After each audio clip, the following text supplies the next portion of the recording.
The वेलिंग। इस कहानी की शुरुआत में जैक नाम के एक पुलिस ऑफिसर को दिखाया जाता है जो एक मर्डर साइट पर जाता है जहां पर कातिल को पहले से पकड़कर रखा गया होता है। कातिल को देखकर लगता है कि वो बीमार है और जैक जब अंदर जाता है तो वहां पर बहुत सारी डेड बॉडीज होती है जिन्हें बांध कर रखा गया होता है। जैक देखकर समझ जाता है कि ये कत्ल यहाँ पर नहीं बल्कि किसी और जगह पर हुए हैं और वो अपनी टीम के साथ उस जगह पहुंच जाता है। और जब वो कमरे के अंदर जाता है तो वहाँ पर देखकर ऐसा लगता है कि जैसे किसी ने यहाँ पर काला जादू किया है। वहाँ पर एक तरह का खास पौधा भी होता है जिसे जलाया गया होता है और जलने के बाद उसके जो बीज होते हैं वो स्कल्स की तरह दिख रहे होते हैं। जैक उन्हें हाथ लगाने वाला होता है कि तभी उसका कोलीग उसे बुला लेता है। पुलिस स्टेशन जाने के बाद उसका कोलीग उसे बताता है कि कुछ दिन पहले जंगल में एक आदमी शिकार कर रहा था और शिकार करने के दौरान उसका पैर फिसल गया, वो नीचे गिर गया और जब उसने अपने शिकार को देखा तो वहाँ पर एक जापानीज आदमी उसके शिकार को खा रहा था। वो उसे देखकर छुप गया लेकिन उस आदमी ने उसे देख लिया था और इसके बाद वो जापानीज आदमी उसके सामने आया। उस जापानीज आदमी की आंखें बिल्कुल भी इंसानों की तरह नहीं थी, वो एक शैतान या कोई दूसरी दुनिया का इंसान लग रहा था और जैक को उसकी बातों पर विश्वास नहीं होता। अगले दिन जैक और एक साइट पर जाता है जहाँ पर एक पूरे परिवार को मारकर उनके घर को जला दिया गया था। जैक जब घर के बाहर होता है तभी वहाँ पर एक लड़की आती है और वो जैक को बताती है कि जिस परिवार को मारा गया उसे मैं जानती थी। उस परिवार ने मुझे बताया था कि जापानीज आदमी कोई इंसान नहीं बल्कि वो एक शैतान है और उसी ने इस परिवार को मारा है। इसके बाद वो जैक को घर के अंदर ले जाती है और उससे पूछती है, क्या तुमने उस जापानीज आदमी को कभी देखा है? जैक कहता है कि मैंने 2-3 बार उसे देखा है। वो लड़की जैक से कहती है, तो तुम्हें अपना और अपने परिवार का ध्यान रखना चाहिए, हो सकता है कि उसका अगला शिकार तुम और तुम्हारा परिवार हो। जैक इस लड़की से और भी कुछ पूछना चाहता है लेकिन तभी उसका फोन आ जाता है और वो बाहर चला जाता है और जब वो फोन सुनकर वापस अंदर आता है तो वो लड़की वहाँ पर नहीं होती। उसे घर के पीछे से कुछ आवाज आती है और जब वो घर के पीछे देखता है तो वहाँ पर वही जापानीज आदमी होता है जो एक शिकार को खा रहा होता है। जापानीज आदमी उसे देख लेता है और अब वो जैक की तरफ उसे मारने के लिए बढ़ता है, पर इससे पहले कि वो उसे मारता जैक की आंख खुल जाती है। दरअसल वो एक सपना देख रहा था। वहीं अब जैक की बेटी की तबीयत खराब हो जाती है लेकिन वो अपनी बेटी की तबीयत को ज्यादा सीरियस नहीं लेता और पुलिस स्टेशन आ जाता है जहाँ पर अब वो भी उस जापानीज आदमी को ढूंढना चाहता है। इसीलिए वो उस आदमी को बुलाते हैं जिसने शिकार करने के दौरान उस जापानीज आदमी को शिकार खाते हुए देखा था। वो शिकारी जैक और उसके साथियों को उस जगह ले जाता है, पर जब ये उस स्पॉट पर पहुंचने वाले होते हैं तभी आसमान से उस शिकारी के ऊपर बिजली गिर जाती है जिससे वो घायल हो जाता है। इसके बाद उस आदमी को हॉस्पिटल ले जाया जाता है जहाँ पर वो कातिल भी होता है जिसे सबसे पहले मर्डर्स के लिए पकड़ा गया था और तभी उस कातिल की हालत बहुत ज्यादा खराब होने लगती है, उसका पूरा शरीर जलने लगता है और उसकी मौत हो जाती है। अब जैक वापस अपने घर आता और वो देखता है कि उसकी बेटी भी उसी तरह से रिएक्ट कर रही है जिस तरह से हॉस्पिटल में उस कातिल ने किया था। ये देखकर जैक डर जाता है, वो अपनी बेटी को गोद में उठा लेता है पर जल्दी उसकी बेटी वापस अपने सेंसेस में आ जाती है। लेकिन इस घटना के बाद जैक की बेटी की बॉडी में बहुत सारे बदलाव आना शुरू हो जाते हैं, जैसे बहुत ज्यादा खाना खाना शुरू कर देती है। इस बात से जैक की मॉम बहुत ज्यादा परेशान होती है। वो जैक से कहती है कि मुझे लगता है कि तुम्हारी बेटी के ऊपर किसी बुरी आत्मा का साया है, हमें किसी तांत्रिक के पास जाना चाहिए।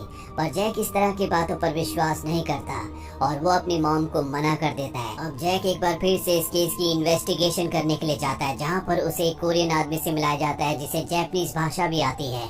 ये एक प्रीस्ट होता है और इस प्रीस्ट के साथ मिलकर ये उसी जापानीज आदमी के घर पर जाते हैं जो जंगल के बीचों बीच होता है। और जब ये उसके घर के अंदर कमरे में देखते हैं तो वहाँ पर गांव वालों की बहुत सारी फोटोज होती है और ये सब वही लोग होते हैं जिनकी मौत हो चुकी है। अब एक दूसरे कमरे में जाते हैं जहाँ पर काले जादू का बहुत सारा सामान होता है। इससे पहले कि ये कुछ समझते यहाँ पर वही जापानीज आदमी आ जाता है जिसके साथ एक डॉग भी होता है। उस जापानीज आदमी को देखकर ये डर जाते हैं और किसी तरह से वहाँ से निकलकर वापस आ जाते हैं। रास्ते में जब जैक अपने साथी के साथ होता है तो वो उसे कहता है कि मुझे लगता है कि उस जापानीज आदमी का अगला शिकार तुम्हारा परिवार है, तुम्हें अपना और अपने परिवार का ध्यान रखना होगा। जैक उससे पूछता है कि तुम ऐसा क्यों कह रहे हो और तभी वो जैक को एक शूज दिखाता है जो जैक की बेटी का होता है। वो कहता है कि ये शूज मुझे जंगल में मिला था। अब जैक वापस अपने घर पर आता है और अपनी बेटी से उस जापानीज के बारे में कुछ पूछता है। उस जापानीज का नाम सुनते ही उसके बेटे को बहुत ज्यादा गुस्सा आ जाता है। जैक उसे शांत करता है और रात को जब उसकी बेटी सो रही होती है तो वो उसके शरीर पर उसी तरह की एलर्जी के निशान देखता है जिस तरह की एलर्जी के निशान उसने उसने उस कातिल के शरीर पर देखे थे जिसकी मौत हो गई है। और अब जैक गुस्से में आ जाता है और एक बार फिर से उसी जैपनीज के घर जाता है, पर इस बार वहाँ पर कोई भी फोटो नहीं होती। जैक वहाँ पर हर चीज को तोड़ना, बर्बाद करना शुरू कर देता है। यहाँ पर जैपनीज आदमी का डॉग गार्ड भी होता है, वो उस पर हमला करता है लेकिन जैक उसे मार देता है। और अब जैपनीज भी यहाँ पर आ जाता है। जैक उसे धमकी देता है कि अगर तुमने इस जगह को खाली नहीं किया, यहाँ से चले नहीं गए, तो मैं तुम्हें मार दूंगा। जैक इसके बाद वापस अपने घर आ जाता है।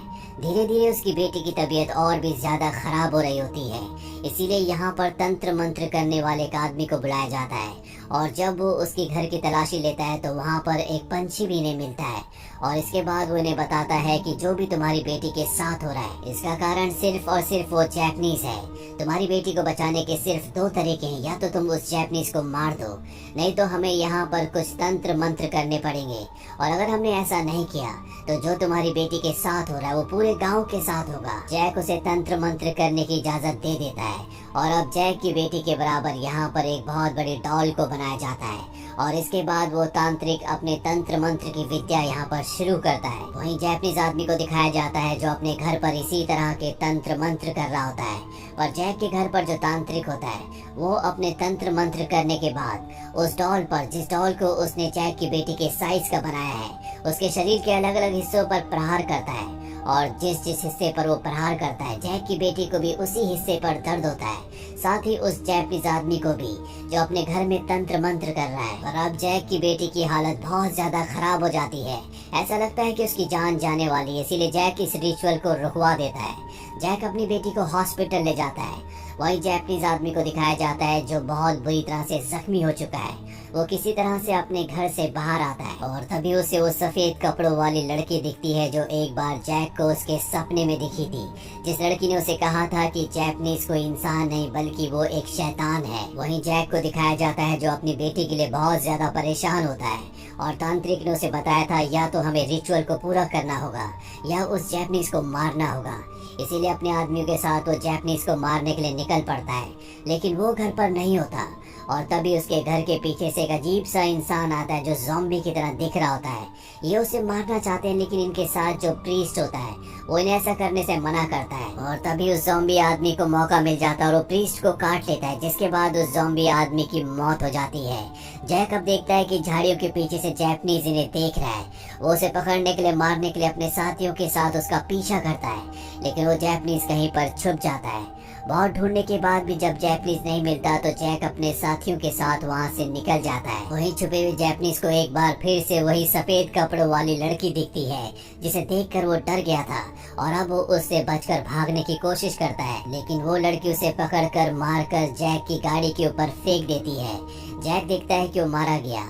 ये सब के सब उसे चट्टान से नीचे फेंक देते हैं, और जैक जब घर पर आता है तो देखता है कि उसकी बेटी पूरी तरह से ठीक हो चुकी है।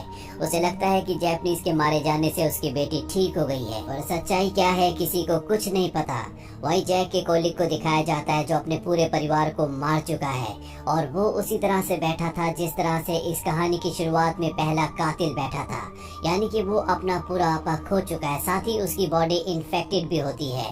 साथ ही वो तांत्रिक जिसने जैक की बेटी को बचाने के लिए उसके घर पर रिचुअल्स किए थे, उसे भी अलग अलग विजन आ रहे होते हैं। उसे यहाँ खतरे का एहसास होता है, इसीलिए वो अपनी गाड़ी लेकर इस गांव से निकलना चाहता है, लेकिन कुछ अनजान शक्तियाँ उसे गांव से निकलने नहीं देती, और वो वापस गांव में आ जाता है। इसके बाद वो जैक को कॉल करता है और उसे बताता है कि जैपनीज आदमी को जिसे हमने मारा है, हमें उसे मारना नहीं चाहिए था।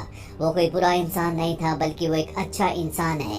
वो तुम्हारी बेटी को बचाना चाहता था, और जिस सफेद कपड़े वाली लड़की को तुमने अपने सपनों में, अपने विजन्स में देखा था, दरअसल वही काला जादू कर रही है। वही तुम्हारी बेटी को इस गांव में हर एक को मारना चाहती है। ये सारी बात सुनकर जैक घबरा जाता है। वापस अपने घर में अपनी बेटी को देखने जाता है, लेकिन उसकी बेटी घर पर नहीं होती। और जब वो घर से बाहर आता है तो एक बार फिर से वही सफेद कपड़ों वाली लड़की उसे दिखती है। जैक उससे पूछता है कि मेरी बेटी कहाँ है। वो बताती है कि तुम्हारी बेटी इस वक्त भी घर पर ही है। मैं उस पर कुछ ऐसे तंत्र मंत्र कर रही हूँ ताकि वो जैपनीज इंसान के चुंगल से हमेशा के लिए छूट जाए, वो आजाद हो जाए। वो जैपनीज आदमी इंसान नहीं बल्कि एक शैतान है, और वो अब भी जिंदा है। जैक अपनी बेटी को देखने के लिए घर के अंदर जाना चाहता है, लेकिन वो सफेद कपड़ों वाली लड़की उसे मना करती है और कहती है जब तक तुम्हें मुर्गी की 3 बार आवाज ना आ जाए तब तक तुम अपने घर के अंदर मत जाना। और तभी मुर्गी की आवाज आ जाती है। वहीं घर के अंदर जैक की बेटी को दिखाया जाता है जो अपनी मॉम और अपनी दादी के सामने बैठी होती है और वो बहुत सारा खाना खा रही होती है और इसके बाद वो अपने मॉम के पीछे रखे हुए चाकू को देखती है। वहीं प्रीस्ट को दिखाया जाता है जिसे उस ज़ॉम्बी आदमी ने काट लिया था, जो जख्मी हो गया था, पर अब वो ठीक हो चुका है और वो अपने विजन्स में देख लेता है कि जैपनीज आदमी अब भी जिंदा है और वो एक बुरा इंसान है, वो सबको मारना चाहता है। इसीलिए उस जैपनीज आदमी को मारने के लिए वो उन पहाड़ियों के तल पर पहुंच जाता है जहां से उसे फेंका गया था। यहाँ वो एक गुफा के अंदर जाता है जहाँ पर जैपनीज आदमी अब भी जिंदा होता है और वो यहाँ पर तंत्र मंत्र की विद्या कर रहा होता है। वही जैक को दिखाया जाता है जो सफेद कपड़े वाली लड़की के सामने होता है।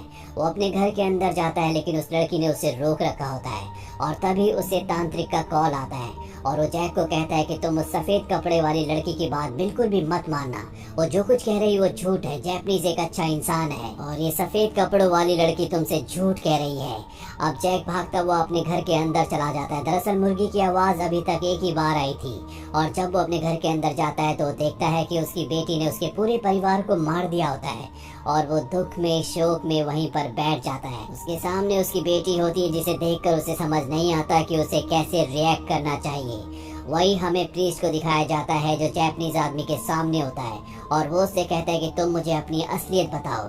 जैपनीज आदमी कहता है कि मैं एक आम इंसान हूँ और इसके बाद वो एक कैमरा निकालता है और उसकी फोटो खींचता है। फोटो खींचने के बाद ही उसका पूरा शरीर बदलना शुरू हो जाता है। उसके सिर पर 2 छोटे छोटे सींग भी आ जाते हैं जिससे हमें पता चलता है कि असली शैतान ये जैपनीज ही है। इसकी आंखें अंगारों की तरह लाल हो जाती है और फोटो खींचने का मतलब ये है कि अब ये प्रीस्ट को भी मार देगा जिस तरह से इसने आज से पहले कई लोगों को मारा था। यानी सफेद कपड़ों वाली लड़की जो भी कह रही थी वो सच कह रही थी। जैपनीज कोई इंसान नहीं बल्कि एक डीमन है और वो जैक की बेटी को बचाना चाहती थी। जैक के घर के बाहर दिखाया जाता है कि वो सफेद कपड़ों वाली लड़की पूरी तरह से हताश होती है, जैसे कि वो जंग हार गई हो।